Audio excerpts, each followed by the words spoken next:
Kumanda libe nako mao,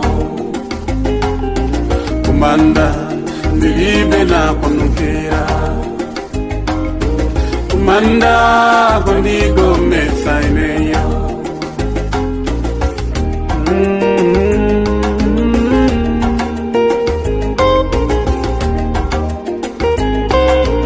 I write this song in memory of two great people. In the year 2020, a young lady came to me and said, I want you to write a song about my father, Mr. Ernest. He passed on some years ago. I miss him. I want you to do a song about him. I was eager to do it because I knew Mr. Tingwi. He was a perfect gentleman. He was a kind man. He was a man of the people. He served the country very well. And I strongly believe he was a very good father to this young lady. Her name was Sungeni.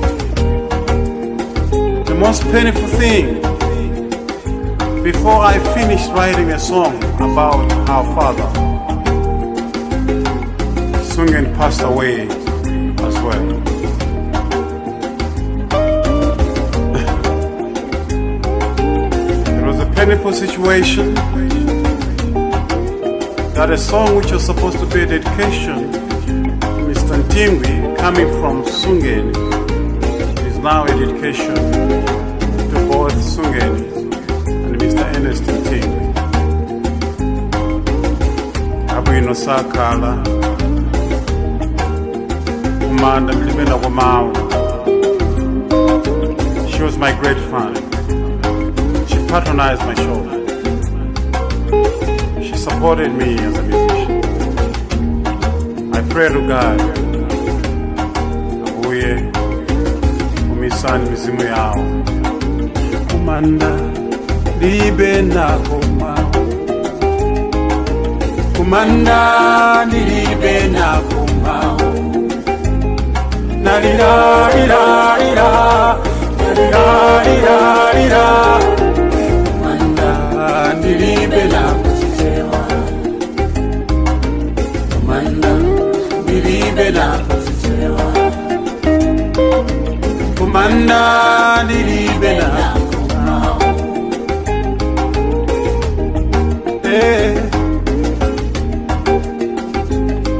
Tikamaenda ngati zabwino, tikamapuma ngati zabwino, tikamapina ngati zabwino, koma kumanda tilibe nako mao,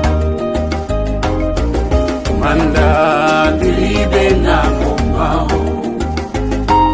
Tikamanjoya ngati zabwino, tikamanyada ngati zabwino, tikamaimba ngati zabwino,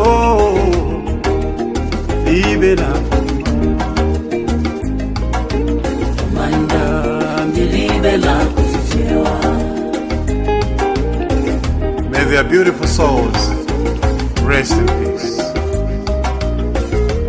Mboyo atukumambako asunge mungakazana avekeni kulona nala ndikisote